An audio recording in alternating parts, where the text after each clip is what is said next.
Isaac Newton theorized, and it is now commonly taught and believed, that Earth's ocean tides are caused by gravitational lunar attraction. The moon's gravity allegedly generates something called tidal force, which causes Earth and its water to bulge out, not only on the side closest to the moon, but also the side farthest from the moon. Using their own calculations and predictions, however,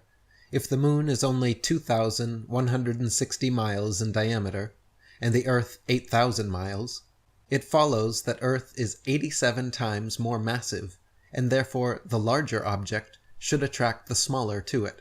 and not the other way around. Heliocentrists claim Earth's greater gravity is what keeps the moon in orbit.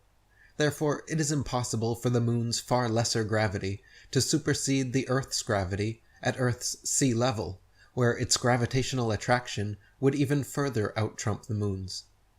If the moon has enough gravitational influence to lift the ocean's water even a single inch from their deep recesses, where Earth's gravitational attraction is exponentially greater, then there is nothing in the theory of gravity to prevent the water from continuing its attraction all the way to the moon. Furthermore, the velocity and path of the moon are uniform, and thereby should exert a uniform influence on Earth's tides, when in actuality, the Earth's tides vary greatly. At Port Natal, for example, the rise and fall is only 6 feet, while at Beira, 600 miles up the coast, the rise and fall is 26 feet. Not only this, but if the moon's gravity was truly generating a tidal force causing Earth and its water to bulge out, then all the world's lakes, marshes, ponds, and other inland waters would be similarly affected and have tides as well. These and other problems caused Isaac Newton to openly admit that his explanation of the tides was the, quote, least satisfactory portion of his theory of gravitation. Dr. Samuel Rowbotham wrote, "Thus we have been carried forward by the sheer force of evidence to the conclusion that the tides of the sea do not arise from the attraction of the moon, but simply from the rising and falling of the floating earth in the waters of the great deep. That calmness which is found to exist at the bottom of the great seas could not be possible if the waters were alternately raised by the moon and pulled down by the earth. Bearing this fact in mind, that there exists a continual pressure of the atmosphere upon the earth, and associating it with the fact that the earth is a vast plain stretched out upon the waters, and it will be seen that it must of necessity slightly fluctuate, or slowly rise and fall in the water, as by the action of the atmosphere the earth is slowly depressed. The water moves towards the receding shore, and produces the flood tide. And when by the reaction of the resisting oceanic medium the earth gradually ascends, the waters recede, and the ebb tide is produced. This is the general cause of tides. Whatever peculiarities are observable, they may be traced to the reaction of channels, bays, headlands, and other local causes." David Wardlaw Scott wrote, "Tides vary greatly in height, owing chiefly to the different configurations of the adjoining lands. At Chepstow it rises to 60 feet, at Portishead to 50, while at Dublin Bay it is but 12, and at Wexford only 5 feet. That the earth itself has a slight tremulous motion may be seen in the movement of the spirit level, even when fixed as steadily as possible, and that the sea has a fluctuation may be witnessed by the oscillation of an anchored ship in the calmest day of summer. By what means the tides are so regularly affected is at present only conjectured. Possibly it may be by atmospheric pressure on the waters of the great deep, and perhaps even the moon itself, as suggested by the late Dr. Rowbotham, may influence the atmosphere, increasing or diminishing its barometric pressure, and indirectly the rise and fall of the earth in the waters. The tides are clearly a product of the interconnected ocean waters, and not the other waters of earth, and therefore caused either by a natural fluctuation of the earth resting upon the great deep, as stated by the above and other 19th century authors, or, if more ancient explorers' accounts can be trusted, an even more fascinating possibility presents itself.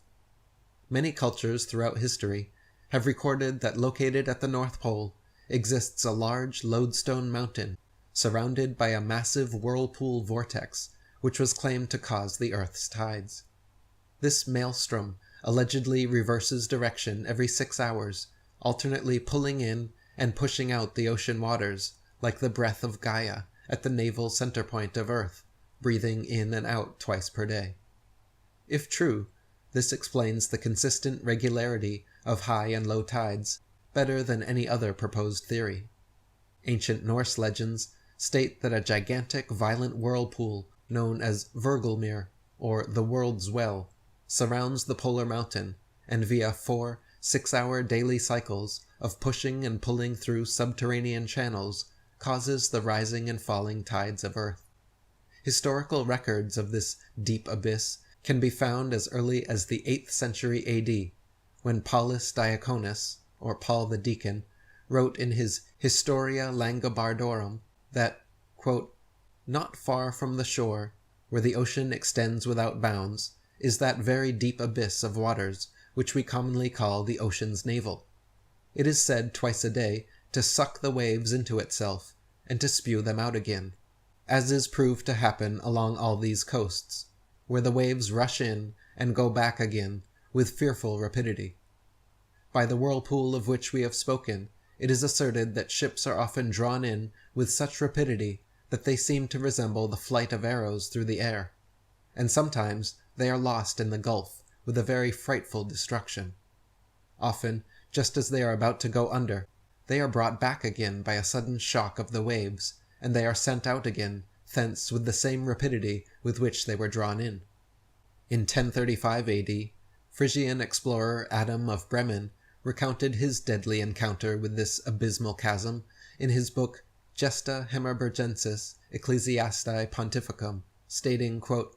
"Of a sudden they fell into that numbing ocean's dark mist, which could hardly be penetrated with the eyes.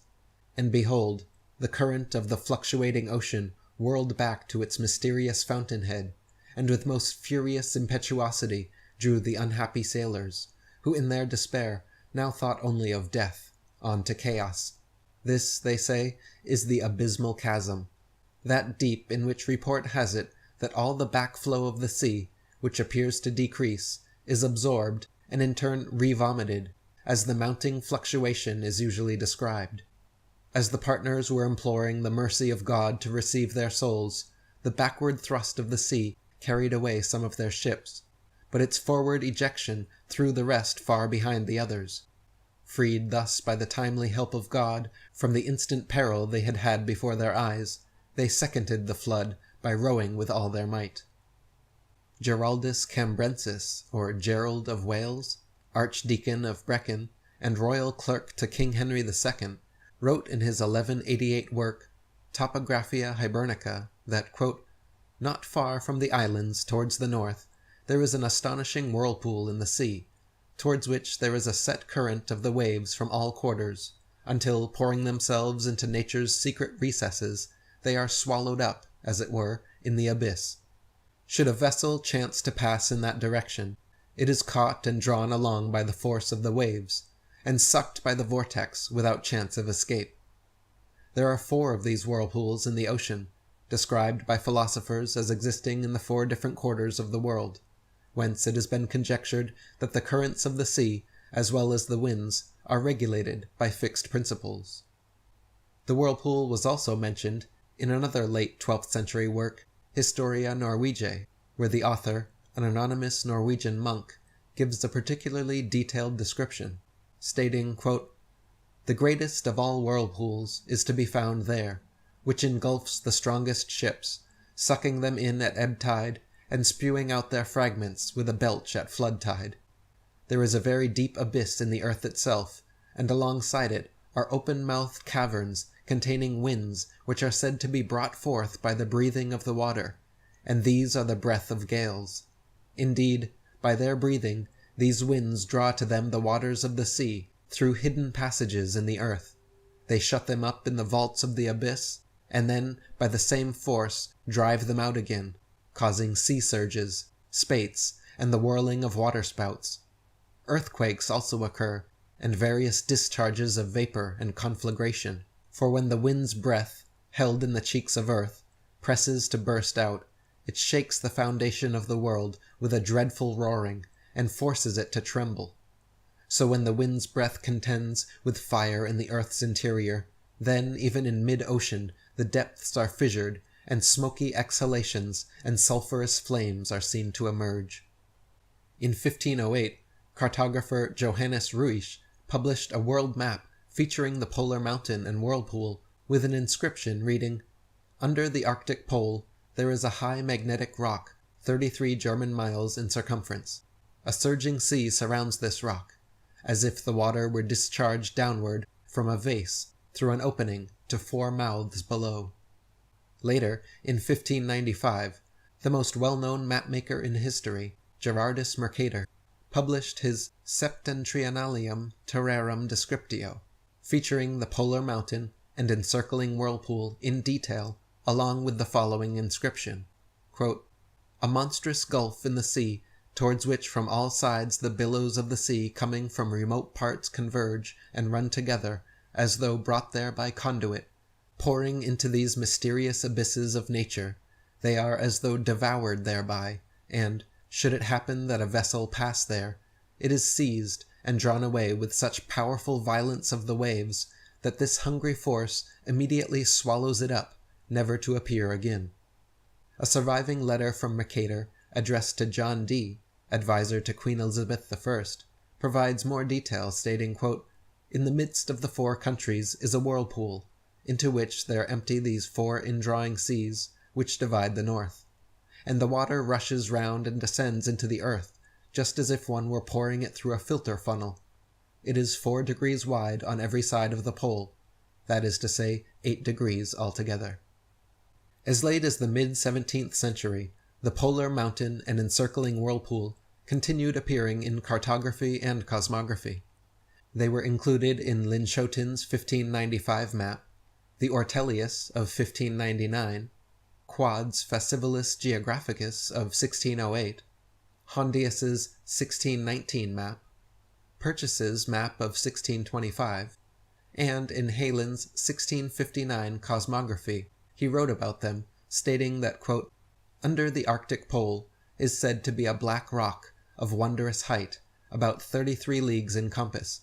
the land adjoining being torn by the sea into 4 great islands, for the ocean violently breaking through it, and disgorging itself by 19 channels, maketh 4 Euripi, or fierce whirlpools, by which the waters are finally carried towards the north, and these swallowed into the bowels of the earth.